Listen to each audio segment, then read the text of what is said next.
السلام علیکم رحمۃ اللہ، کیسے ہیں آپ؟ امید کرتی ہوں آپ خیریت سے ہوں گے۔ آج ہم سورہ مریم کا آخری رکوع پارہ نمبر 16 کا رکوع نمبر 9 پڑھیں گے انشاءاللہ تعالی۔ شروع کرتی ہوں اللہ کے نام سے۔ اعوذ باللہ السمیع العلیم من الشیطان الرجیم، بسم اللہ الرحمن الرحیم۔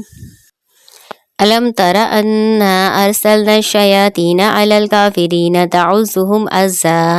الم ترا، کیا نہیں آپ نے دیکھا، انا بے شک ہم، ارسلنا ہم بھیجتے ہیں، شیاطین کو، علی الکافرین کافروں پر، تعزهم وہ اکساتے ہیں ان کو، عزا خوب اکسانا۔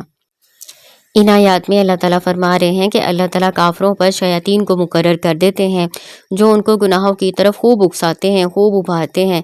ظاہر ہے کافر لوگ اللہ تعالیٰ پر ایمان تو رکھتے نہیں ہیں، اللہ کا ذکر کہاں سے کرنا ہے، تو شیطان جو ہیں وہ ہمیشہ ہمیشہ کے لیے ان کے ساتھی بن جاتے ہیں، ان پر خوب غلبہ رکھتے ہیں، ان سے اچھی طرح سارے غلط کام کرواتے ہیں۔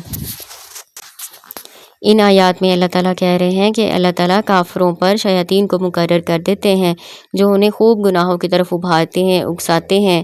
اور اس سے ایک بات یہ بھی معلوم ہوتی ہے کہ شیاطین زبردستی کسی سے کوئی غلط کام نہیں کروا سکتے، وہ تو صرف ان کو وسوسے ڈالتے ہیں، ان کو غلط کاموں کی طرف ابھارتے ہیں، غلط اور گناہ کے کام ان کو سجا سوار کے پیش کرتے ہیں۔ یہ انسان ہی ہیں جو اس کی بات پر لبیک کہتے ہیں، اس کی بات کو قبول کر لیتے ہیں، اس کو اپنا ساتھی بنا لیتے ہیں، اس کی باتوں میں آ کے اللہ تعالیٰ سے غافل ہو جاتے ہیں۔ تو جس طرح شیطان کو دنیا میں انہوں نے ساتھی بنائے رکھا، تو آخرت میں بھی یہ شیاطین کے ساتھ ہی جہنم میں داخل ہوں گے۔ فلا تعجل علیہم انما نعد لہم عدا۔ فلا پھر نہ، تعجل آپ جلدی کیجئے، علیہم ان پر، انما بے شک صرف، نعد ہم نے گن لیا ہے، لہم ان کو، عدا گننا۔ اللہ تعالیٰ کہہ رہے ہیں اے نبی صلی اللہ علیہ وآلہ وسلم، آپ ان کے بارے میں جلدی نہ کریں، ہم تو خود ہی ان کے لیے مدت شمار کر چکے ہیں، یعنی ان کے دن گنے جا چکے ہیں۔ تو جب بھی مہلت ختم ہوگی اللہ تعالیٰ ان پر عذاب بھیجیں گے، آپ صلی اللہ علیہ وآلہ وسلم کو جلدی کرنے کی ضرورت نہیں ہے۔ ایک تسلی اللہ تعالیٰ دے رہے ہیں اپنے نبی صلی اللہ علیہ وآلہ وسلم کو کہ آپ پریشان نہ ہوں، ہم نے ان کو خوب اچھی طرح سے گن رکھا ہے۔ یوم نحشر المتقین الی الرحمن وفدا۔ یوم جس دن، نحشر ہم اکٹھا کریں گے، متقیوں کو، الی الرحمن رحمان کی طرف، وفدا وفد کی صورت میں، وفد یعنی مہمان کے طور پہ اللہ تعالیٰ کہہ رہے ہیں ہم ان کو اکٹھا کریں گے۔ اور وفدہ ایسا گروہ، ایسی جماعت ہوتی ہے جن کو سواریوں پر بھی لایا جائے، تو اپنے اپنے اعمال کے لحاظ سے لوگ سواریوں پر بھی سوار ہوں گے اور اللہ تعالیٰ کے ہاں اکٹھے ہوں گے۔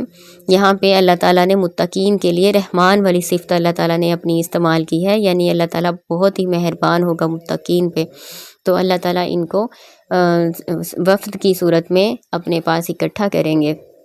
وَنَسُوقُ الْمُجْرِمِينَ إِلَى جَهَنَّمَ وِرْدًا۔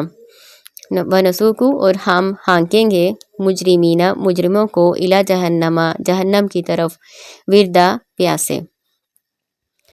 وردا کا معنی ہے نہایت پیاس کی حالت میں کسی طرف پانی کے لیے جانا، تو ان کو بھوکے پیاسے جہنم کی طرف ہانک کر لے جایا جائے گا۔ لا یملکون الشفاعۃ الا من اتخذ عند الرحمن عہدا۔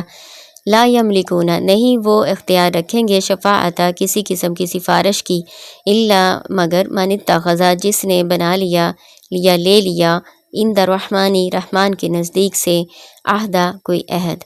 اللہ تعالیٰ کہہ رہے ہیں کسی کو کسی قسم کی سفارش کا کوئی اختیار نہیں ہوگا سوائے ان لوگوں کے جنہوں نے اللہ تعالیٰ سے کوئی قول قرار لے لیا ہو۔